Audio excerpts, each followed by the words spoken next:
Processo Civil, Execuções. Pessoal, vamos chegando para mais uma videoaula aqui no YouTube. Dando sequência ao nosso conteúdo, vamos falar nesta videoaula de impugnação ao cumprimento de sentença. Coloca aí o título da nossa aula.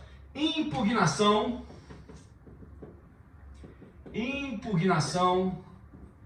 ao cumprimento de sentença. Pessoal, olha só, vamos colocar aqui primeiro tópico, modalidade obrigacional. Pessoal, olha só, antes propriamente de avançar aqui com a matéria, este conteúdo nós já tivemos uma abordagem inicial via Google Meet.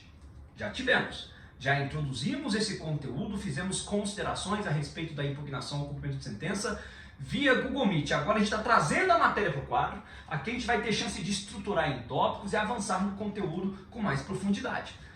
E é exatamente isso, me perdoem, não são todos que deveriam ouvir, mas chegou até mim, via coordenação, via ouvidoria, teve uns 3 ou 4 alunos aí, que foram se queixar da assiduidade do professor com relação à administração da matéria. Ora, chegaram a dizer, inclusive, que a representante teria postulado comigo uma mudança na metodologia e que eu fui impermeável, inflexível. Não é verdade. A representante em nenhum momento veio falar comigo. Eu não recebi nenhum e-mail a respeito disso. Em nenhum encontro nosso via Google Meet isso foi colocado. Ao contrário, eu até cheguei a perguntar se a metodologia estava sendo bem assimilada. E de todos os presentes, a resposta foi positiva. Se houver a necessidade de mudança no método, por favor, falem comigo. Eu não estou me impondo nada. Até porque todos os nossos conteúdos, todos, independentemente da videoaula gravada, eles tiveram espaço via Google Meet, todos eles, todos. Não teve nenhum conteúdo que nós não tivemos espaço via Google Meet, seja propriamente até para desenvolver a matéria, seja ao menos quando houve videoaula precedente, videoaula prévia, para tirarmos dúvidas a respeito do conteúdo. Então, eu fico um pouco surpreso com algumas manifestações indecorosas que chegaram até mim. Se tiver que mudar o método, pessoal, sem problema. Isso daqui para mim é muito mais oneroso, mesmo. Para que esse vídeo seja disponibilizado dentro do seu horário de aula, eu tenho que começar a gravar isso aqui antes, muito antes. Porque demora para esse vídeo subir. Demora. E esse vídeo, para subir, eu tenho que ficar em casa. Porque ele não sobe na mesma velocidade no 4G. No escritório, o Wi-Fi não é tão bom quanto o Wi-Fi aqui de casa. Aqui é 200 mega. Então, fibra ótica, etc. Toda uma logística para levar um pouco da sala de aula até você. E aí tem aluno que se mostra um pouco impermeável, mas vocês são destinatários do serviço. Eu estou aqui para ser um colaborador. Eu quero facilitar. Eu estou com essa metodologia desde março de 2020. Nunca houve uma turma que reagiu de forma negativa. Muito pelo contrário. Sempre todos muito elogiosos. E se eu mudo o método, pedem para voltar.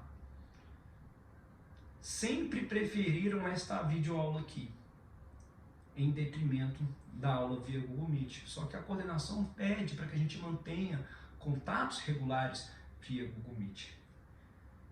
Ah, mas o professor, você mandou um texto,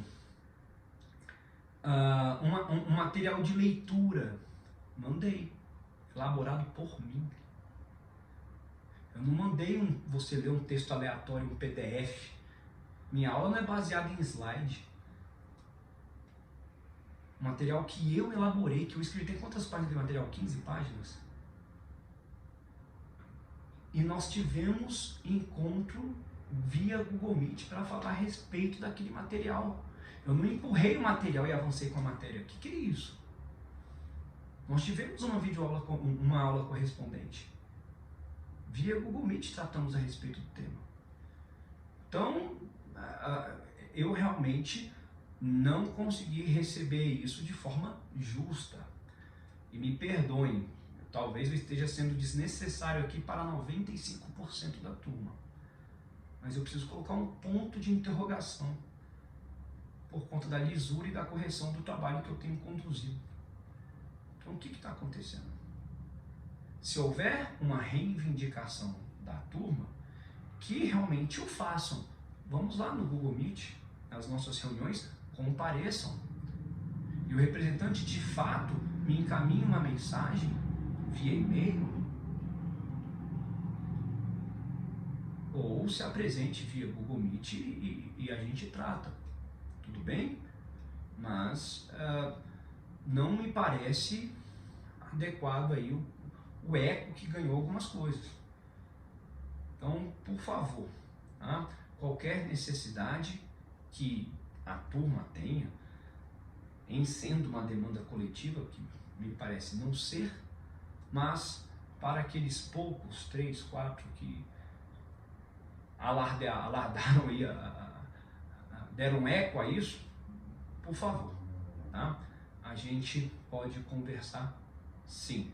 Já tivemos chance de conversar. Ninguém quis variar o método, todos foram engajados, falaram que estava tudo bem, muitos elogiaram, obrigado. Se tiver que parar com isso e a gente seguir um modelo mais trivial, a gente para. Tá?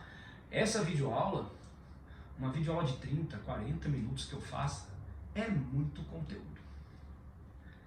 Não tem interrupção, minha aula é dinâmica, é muito conteúdo. Equivale ao líquido da nossa aula presencial. Até a coordenação fala, cuidado com os professores que forem gravar a videoaula. Por quê? Porque senão, se eu gravar uma videoaula aqui de 1h20, 1h40, eu daqui um mês termino o conteúdo. Porque é diferente. Bom, pessoal, vamos avançar então. Retomando para cá. Impugnação, cumprimento de sentença, modalidade obrigacional. Obrigação de pagar quantia. Senhores, apenas há o Instituto da Impugnação para a obrigação de pagar quantia. Para as demais modalidades obrigacionais, não existe previsão da impugnação. Por quê? Senhores, entre todas as pretensões executivas,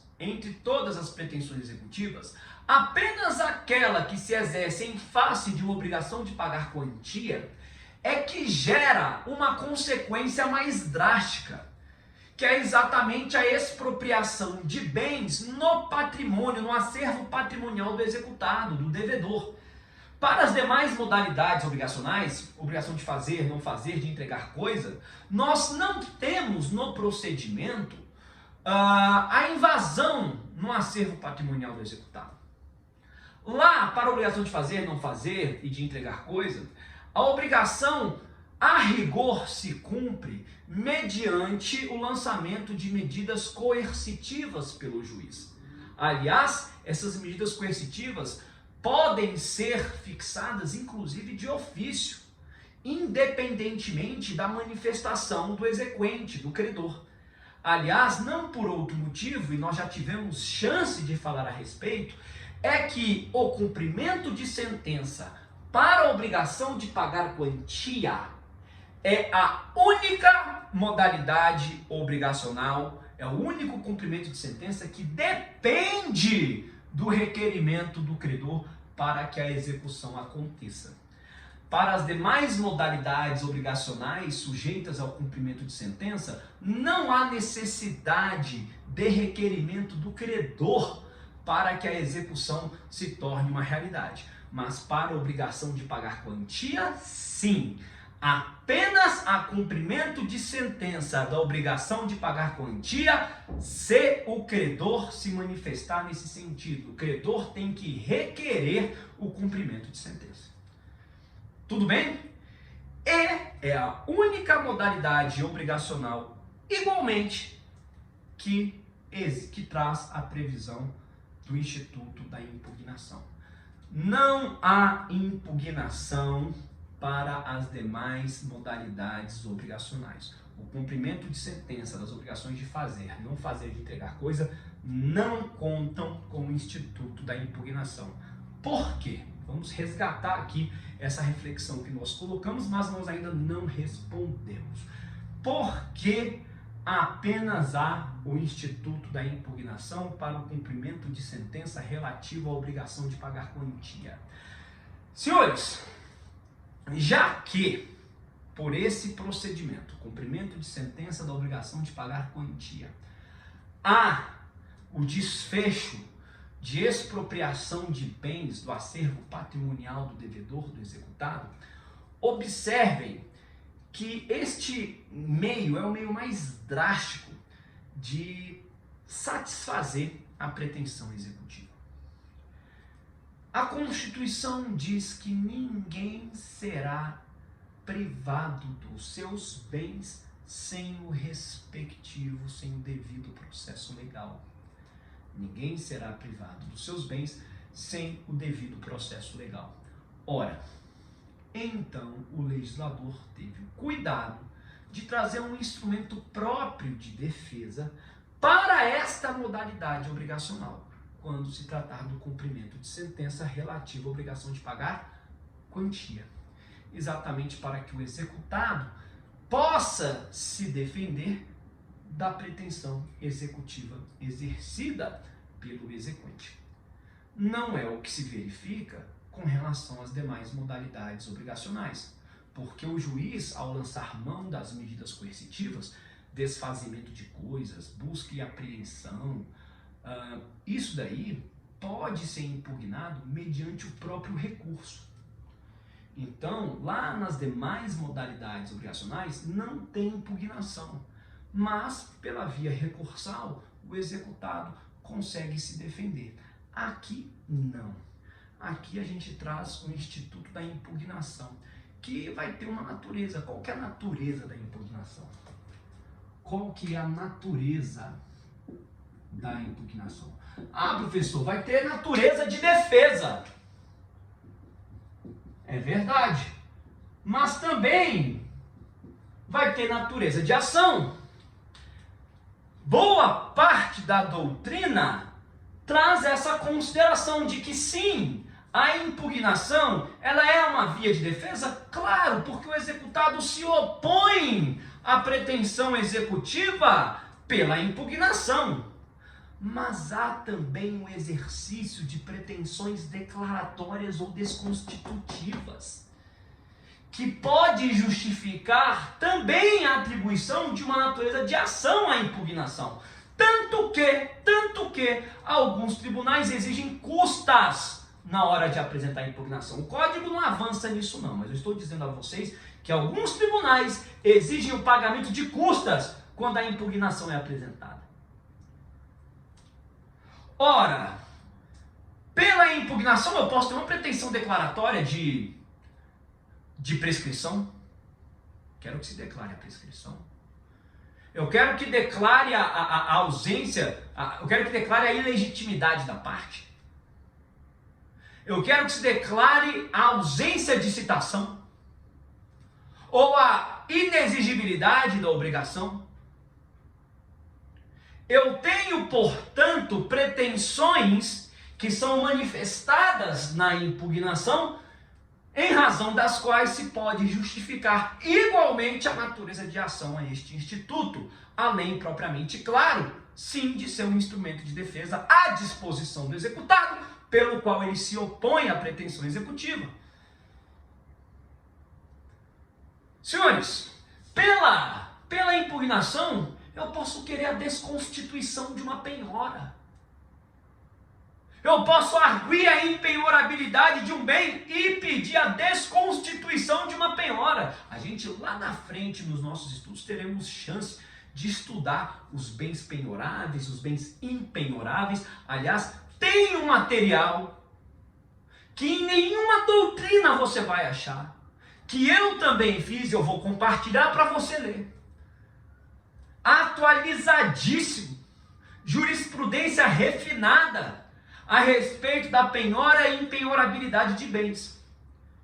Aí você lá na frente, você não vai falar, nossa, o professor mandou um texto. Poxa, estou te dando um material complementar para a gente depois ter uma chance de fazer um encontro no Google Meet ou gravar uma videoaula. Estou facilitando a sua vida, passando a matéria com zelo, com acuidade, exatamente para facilitar a sua vida. Então, pela impugnação, é sim uma via de defesa? É. Mas eu posso exercer pretensão declaratória ou desconstitutiva. Eu posso pedir a declaração de uma prescrição, eu posso pedir a declaração de uma ilegitimidade da parte, eu posso pedir a desconstituição de uma penhora. Tudo bem? Beleza? Senhores, qual que é o prazo? Qual que é o prazo para que a impugnação seja apresentada? Nós já tivemos aula disso. Eu já falei disso via Google Meet? Falei disso em videoaula gravada? Falei. Está no material complementar? Também está. E tem gente ainda reclamando. Incrível. Desculpa, mas eu não posso concordar. Olha aqui. Quando daqui para trás, né? Aqui, ó, esse pontilhado aqui, teve a fase de conhecimento, tá? Teve a fase de conhecimento. Ok? Fase de conhecimento. Nós estamos na realidade do processo civil sincrético ou do sincretismo processual, inteligência, né, que adentrou na ordem jurídica desde o advento da Lei 11.232 de 2005, e isso foi totalmente acolhido pelo novo CPC. Daqui em diante, nós temos, tá, a inauguração da fase de cumprimento de sentença. Beleza? Inauguração da fase de cumprimento de sentença. Pessoal, olha aqui. De verdade. Por favor. Qual que é o prazo para a apresentação da impugnação? Aqui, teve o requerimento pelo credor. A inauguração da fase de cumprimento de sentença na obrigação de pagar quantia depende de requerimento do credor. Então aqui, requerimento pelo credor. Ok. Aí vai ter intimação. Ok. Da intimação.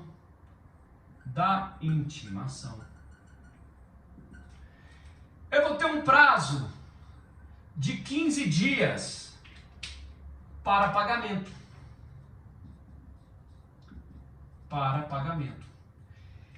E depois, automaticamente, eu tenho mais 15 dias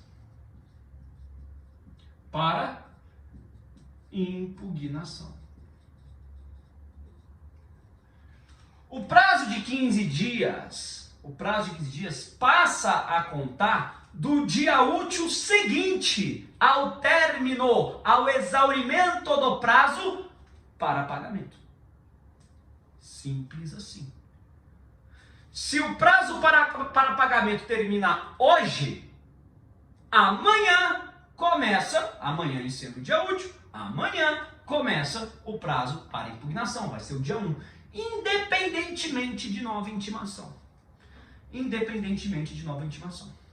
Beleza?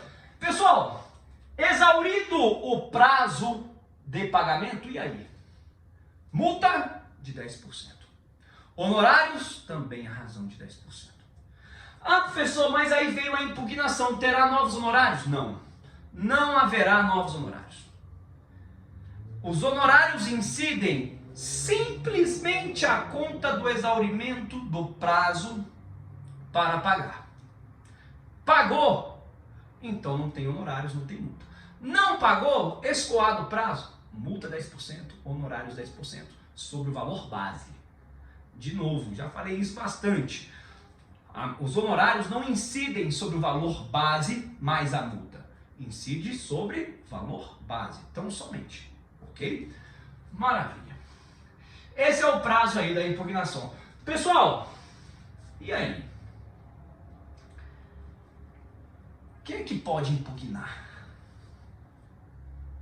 Quem é que pode impugnar? Senhores, coloca aí 4, legitimidade para impugnar. Qual que é a legitimidade? Aqui, ó. Legitimidade. É quem figura no título judicial? Senhores, para impugnar tem que ser o devedor? Tem que ser o devedor. Mas tem que ter participado da fase de conhecimento. Só pode impugnar quem houver participado da fase de conhecimento. Quem não participou da fase de conhecimento não tem legitimidade para impugnar. Simples assim. Professor, imagine aí uma situação em que eu tenho vários devedores, ou um devedor, um avalista, um devedor principal e um fiador. Pode um dos co-obrigados manifestar impugnação mesmo quando a penhora não recaiu sobre bem dele? Então existe aqui Pedro e João. Pedro e João. Tá? Ok. Os dois são devedores. Só que a penhora recaiu apenas sobre o patrimônio de João. Não houve penhora que tenha recaído sobre o patrimônio de Pedro. Pedro pode impugnar mesmo sem ter havido qualquer constrição sobre o seu patrimônio? Pode. A única exigência é que tanto Pedro como João tenham participado da fase de conhecimento. João não poderá impugnar se ele não tiver participado da fase de conhecimento. Pedro não poderá impugnar se não tiver participado da fase de conhecimento. Beleza? Ok? Maravilha. Senhores, só uma observação. Rejeitada a impugnação pelo executado, há incidência de novos honorários? Não. Aí eu revolvo vocês às súmulas 517 e 519 do STJ. Os honorários incidem, basta o exaurimento do prazo. Ah, mas teve impugnação. Novos honorários? Novos honorários não. Novos honorários não. A gente pode ter aqui uma inversão dos honorários, exatamente se a impugnação for acolhida. Ok? Fazendo aí um resgate. Já tínhamos falado a respeito disso. Apenas aproveitando aqui o nosso momento. Vamos para o tópico 5. Vamos apagar isso aqui. Tópico 5.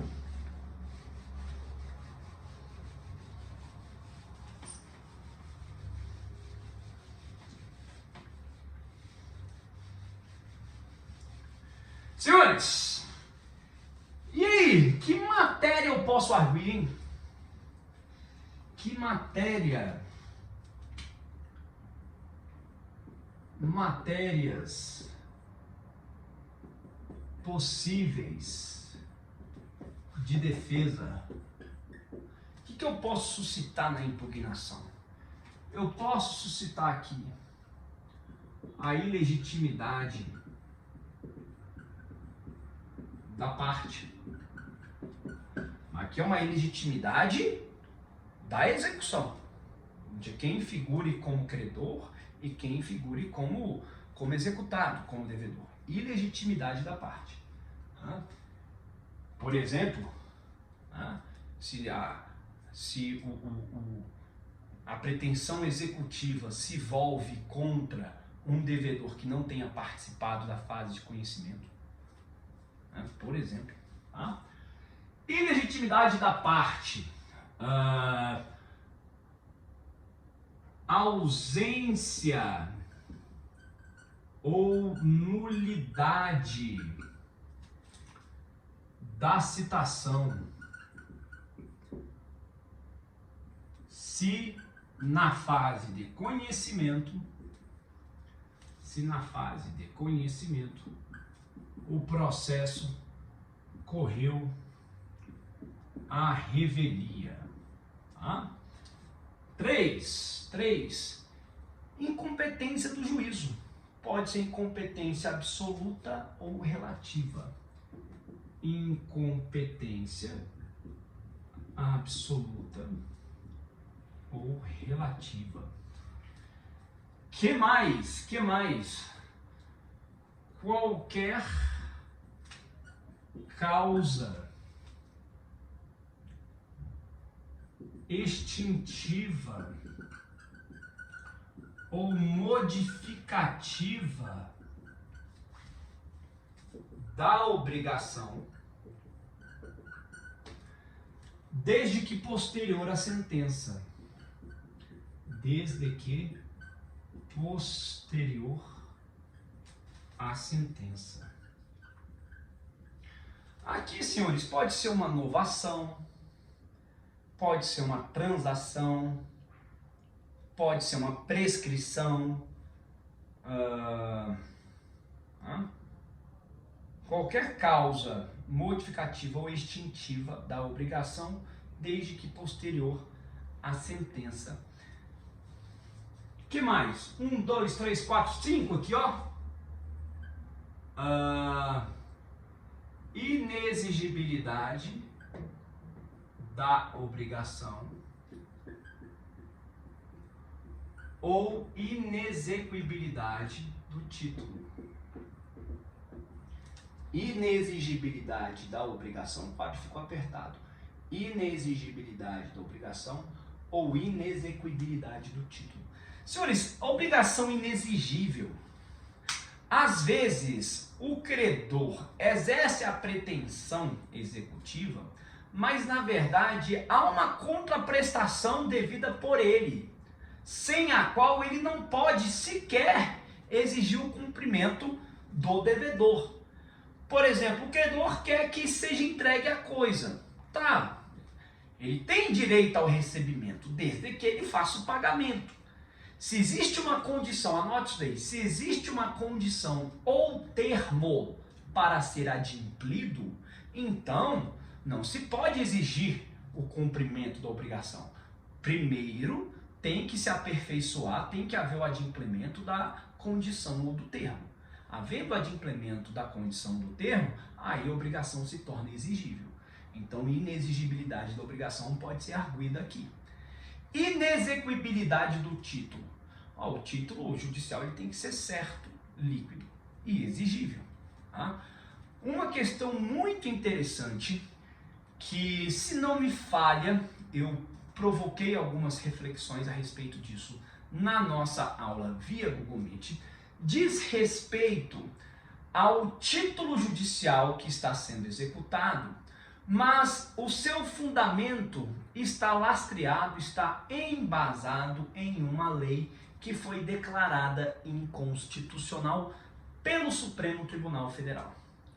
Senhores, por favor, com vagar, calma, entendam isso. Se a declaração de inconstitucionalidade pelo Supremo Tribunal Federal se estabelecer antes do trânsito em julgado do título, então essa arguição pode ser trazida aqui. O título será inexequível porque ele estará baseado em uma lei que foi declarada inconstitucional. Se a declaração de inconstitucionalidade no Supremo houver se estabelecido antes do trânsito em julgado, então a gente pode trazer essa arguição para cá. Professor, mas e se a declaração de inconstitucionalidade for posterior ao trânsito em julgado? Bom, se for posterior ao trânsito em julgado, restará ao executado tão somente a via da ação rescisória. E aí, uma observação. A rigor, o prazo da ação rescisória é o prazo de 2 anos? Sim, prazo de 2 anos. A contar de quando? A contar do trânsito em julgado. Aqui, o trânsito em julgado não vai ser um marco inicial a partir do qual se conta o prazo de 2 anos da ação rescisória. O marco vai ser a própria decisão do Supremo. Então, a partir da aprovação da decisão do Supremo pela inconstitucionalidade, é que se contam 2 anos para o ajuizamento da ação rescisória, sempre que a decisão do Supremo for posterior ao título. posterior ao trânsito em julgado do título. Se houver o trânsito em julgado do título, então apenas resta a via da ação rescisória. Todavia, se a declaração de inconstitucionalidade no Supremo Tribunal Federal houver se estabelecido antes do trânsito em julgado, a gente pode trazer a remissão para cá. Beleza? Ok? Senhores, maravilha! Eu queria fazer uma observação ainda aqui com vocês a respeito dessas matérias. 1, 2, 3, 4, 5. Vamos aqui, ó. Penhora ou avaliação errônea. A gente não acabou de falar que pela impugnação eu posso pretender a desconstituição de uma penhora? Pois bem, eu posso impugnar a penhora, exatamente acusando que o bem penhorado é impenhorável, um bem de família, por exemplo. Ou eu posso impugnar dizendo que a avaliação que recaiu sobre o bem penhorado, ela está errada, ela está equivocada. Para o executado, é importante que ele tenha essa possibilidade de defesa. Porque, vejam, se o bem, porventura, for avaliado aquém, muito abaixo do seu real valor, isso é ruim para o executado. Imagine que a dívida seja de 50 mil. Aí avalia um bem, foi feita a avaliação do bem, 25 mil. Metade. Quando na verdade o bem vale 40. Ora, se passar a avaliação de 25 e não de 40, qual que é o resultado disso? O executado perde um bem por um valor abaixo do que realmente ele vale e o seu patrimônio ainda vai ficar sujeito para o pagamento dos 25 que faltam. Quando na verdade ele só teria mais 10 mil para pagar. Mas não. Se o bem for avaliado por 25, ele ainda terá mais 25 mil para pagar e não apenas 10. Então ele pode se insurgir com relação à avaliação. Beleza? Ok? Maravilha, senhores. Olha só, coloque aí a possibilidade, coloque uma nota de rodapé ou uma observação que seja. Olha só, é possível apresentar uma defesa mesmo depois do exaurimento do prazo da impugnação? É possível. É possível. Se o fato for superveniente. Agora, é claro que tem que ter uma limitação nesse calendário. O executado, mesmo depois de exaurido o prazo da impugnação, ele pode trazer uma matéria de defesa que seja relativa a um fato superveniente à impugnação. Mas ele tem que fazer prova de que o fato seja superveniente. E mais, tem que fazer prova da data em que ele teve ciência deste fato. Porque a contar da data que ele teve ciência deste fato, contam-se 15 dias. Então, não é um prazo de infinito. Ele tem que provar que o fato é superveniente, tem que provar quando teve ciência desse fato. E a contar da data da ciência deste fato, 15 dias para realizar essa defesa relativa a fato superveniente. Ok? Beleza? Senhores, vocês conseguem, anota aí, vocês conseguem enxergar, ler aí no código, nessas matérias de defesa, no artigo 525, parágrafo 1º, estão lá estes incisos aqui. Tá certo? Beleza? Então, ilegitimidade da parte, ausência ou nulidade de citação, se na fase de conhecimento o processo correu à revelia, incompetência absoluta ou relativa, qualquer causa extintiva ou modificativa da obrigação, desde que posterior à sentença, inexigibilidade da obrigação ou inexequibilidade do título, penhora ou avaliação errônea. Ok, pessoal, vamos apagar aqui. Eu queria ponderar com vocês o seguinte, tópico 6. apresentar a impugnação é necessária garantia do juízo? Não. Penhora, caução? Não. Então, vou colocar aqui tópico 6. Impugnação e garantia do juízo. Senhores, aqui ó, para apresentar, não. O executado não precisa garantir o juízo para apresentar a impugnação. Não precisa. Agora, para buscar a atribuição de efeito suspensivo, sim. Para efeito suspensivo, sim. E aí são 3 requisitos, na verdade. Plausibilidade do direito, perigo de dano e a garantia do juízo. Tá? Pessoal, uma observação. Olha só. A atribuição de efeito suspensivo implica dizer que os atos executivos tendentes à constrição do patrimônio, eles estão suspensos. Ok? Se atribui o efeito suspensivo.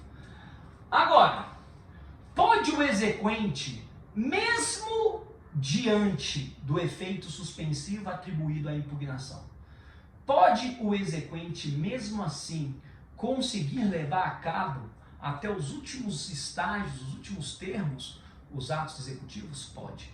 Se o exequente calcionar em cima da garantia do juízo. É possível.